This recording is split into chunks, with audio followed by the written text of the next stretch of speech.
North Korea now appears to have an intercontinental ballistic missile capable of reaching the United States and a nuclear warhead able to fit on top. Is there anything that the US can do to stop it? Over the past 2 decades, the US has spent over $40 billion to do just that. The result is the ground-based interceptor, a weapon designed to meet an enemy ballistic missile in space and destroy it. Ballistic missile defense has a long history. During World War II, German V-2 ballistic missiles began bombarding Allied targets.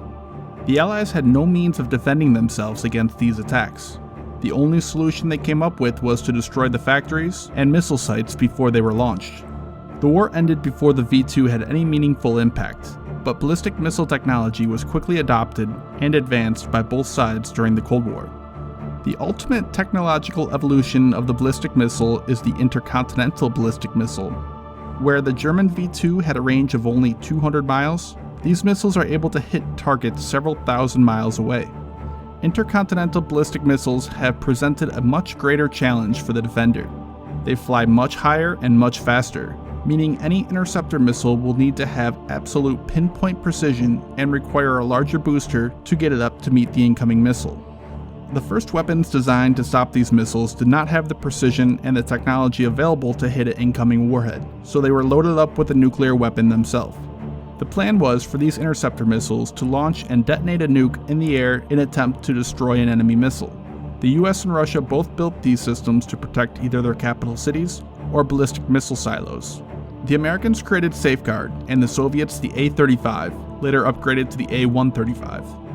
The US eventually decommissioned the Safeguard system, while Russia still has their system in place guarding Moscow. This method of defending against intercontinental ballistic missile attacks has never been ideal, as it requires detonating nuclear bombs in the air over your own territory.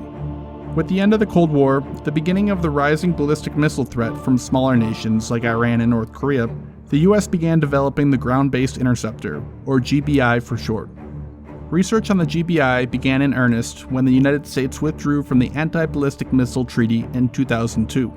The GBI is very large, nearly the size of the intercontinental ballistic missiles it is designed to defend against. The large size is needed to get its payload up into space and take out the target. The payload it carries is called the Exo-Atmospheric Kill Vehicle, or EKV. The EKV is about 4 feet tall and weighs only 140 pounds. Once in space, the EKV separates from the booster and begins searching for the target with its large infrared seeker. Once it identifies its target, it will use a series of thrusters to get it into position to crash headfirst into the warhead. In a real-world scenario, an ICBM fired from North Korea would take about 30 minutes to reach the United States. When the missile launches, its rocket produces a major IR signature which would quickly be detected. Based on the trajectory and velocity, the missile's target can be calculated. This is done every time North Korea tests a missile to determine whether or not it is a threat. If the US identifies the missile as a threat, they would have only a few minutes to react. Once the launch is detected by a US satellite, a notification is sent to Schriever Air Force Base in Colorado. They would then gather information from various radars to gain a better understanding of the threat. If it was found to indeed be headed toward the US, Schriever Air Base notifies US Northern Command located at Peterson Air Force Base. Officers at Peterson would make the decision to launch interceptor missiles. Depending on the trajectory of the incoming missile, interceptors will be fired from either Fort Greely in Alaska or Vandenberg in California. From the time of the ICBM launch, the US would have no more than 10 minutes to fire interceptors. The US would fire anywhere between 3 to 5 interceptor missiles to increase the chances of success. And because if the interceptor misses, there will not be time to fire another. In flight tests, the GBI has successfully intercepted its targets in 10 out of 19 attempts. You will often hear people therefore say that the system only has a 50% chance of success. This is not true. Each failure of the GBI was thoroughly investigated, the problems were identified, and improvements were made. However, on the other side, these tests have all been pre-planned. They have not recreated real-world environments and really tested how the whole system and its personnel would perform during a sudden, unexpected attack situation. In each of these tests, the flight trajectory and time of launch was known before the test began. For these reasons, it is very difficult to say how well the system would work. If the attack consisted of a single intercontinental ballistic missile fired, and if the US could detect and identify the threat quick enough, I'd say the system has a decent chance of intercepting the warhead with 3 to 5 interceptors.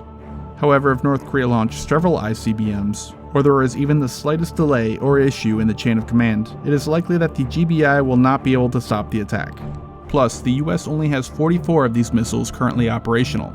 Hitting an ICBM that is flying over 10,000 miles an hour, with another missile also flying at several thousand miles per hour, several hundred miles into space, is an extremely difficult task.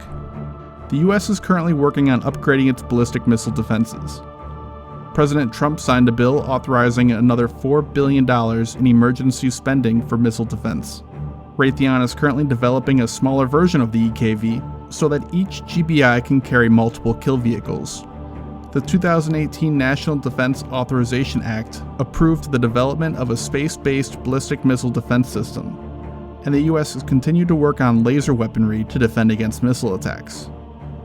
However, space-based and laser missile defense is still a long way away and would require a massive amount of funding.